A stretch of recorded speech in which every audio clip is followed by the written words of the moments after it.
سارے مسلک سچے ہیں، دوزخی وہ ہے جو۔ قرآن و حدیث میں بہت سی باتیں اشارات و تمثیلات کی شکل میں بیان کی گئی ہیں۔ ایک حدیث پاک کا مفہوم ہے کہ میری امت کے 73 فرقے ہوں گے، جن میں سے 72 فرقے دوزخی ہوں گے۔ آج تک کوئی عالم دین 72 فرقوں کی متفقہ فہرست نہیں پیش کر سکا۔ جب کوئی باریکی میں شمار کرتا ہے تو یہ تعداد 72 سے بھی بڑھ جاتی ہے۔ اس کا اصل مفہوم تو خدا اور رسول ہی بہتر جانتے ہیں، مگر اس بندہ حقیر پر تکثیر کو جو سمجھ آئی ہے وہ علم الاعداد میں چھپی ہے۔ 73 کے اعداد کو آپس میں جمع کرتے جائیں تو آخر میں ایک آتا ہے۔ جو رب کو ایک مانتے ہیں اور مانتے ہیں کہ آخری رسول ایک ہی ہیں، اور مانتے ہیں کہ سارے رسول ایک ہی خدا کا ایک جیسا پیغام لائے، جو مانتے ہیں کہ آخری کتاب ایک ہی ہے، جو مانتے ہیں کہ سیدھے راستے پہ چلنے والے اندر سے ایک ہی ہیں، جو مانتے ہیں کہ نفع نقصان دینے والی ذات ایک ہی ہے، تو وہ سب لوگ 73واں فرقہ ہے۔ اس کے برعکس علم الاعداد کی روشنی میں حسد کے اعداد 72 ہیں۔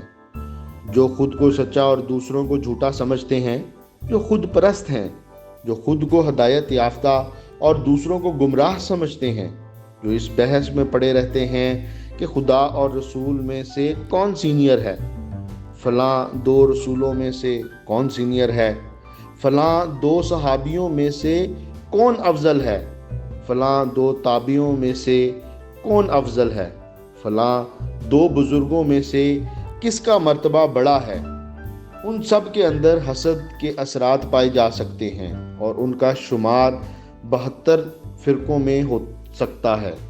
جبکہ 73ویں فرقے والے کہتے ہیں کہ خدا نے کچھ گروہوں کو اپنی توحید بیان کرنے پہ لگا دیا، کچھ کو اپنے نبی پہ درود بھیجنے کی ترغیب دے دی، کچھ کو نبی کے اہل بیت کی تعریف و توصیف پہ لگا دیا، کچھ کو اپنے نیک اور برگزیدہ بندوں کی خدمت پہ لگا دیا۔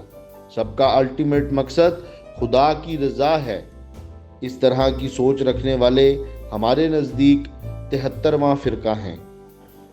ان سب کی خصوصیات حضرت سلطان باہو نے اس طرح بیان کی ہیں: 100,000 تنہاں تو صدقے جڑے منہ نہ بولن پھکا ہو، 1,00,000 تنہاں تو صدقے جڑے گال کریندے ہکا ہو، 1,00,000 کروڑ تنہاں تو صدقے جڑے نفس رکھیندے جھکا ہو، نیل پدم تنہاں تو صدقے جڑے ہون سونا سڈاون سکا ہو۔